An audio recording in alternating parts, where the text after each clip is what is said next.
सोचिए, rich Mughlai flavours, creamy gravy और soft juicy fish का परफेक्ट कॉम्बो।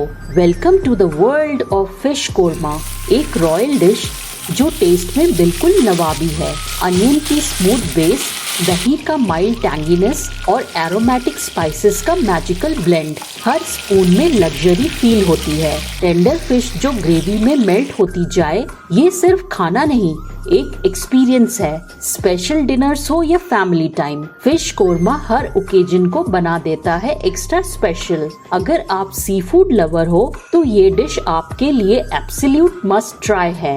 रेडी हो इस शाही टेस्ट जर्नी के लिए? Let's dive into the world of fish korma. Everyday food show, हाँ देखो जरा, hit the like, subscribe, करो अभी आरा।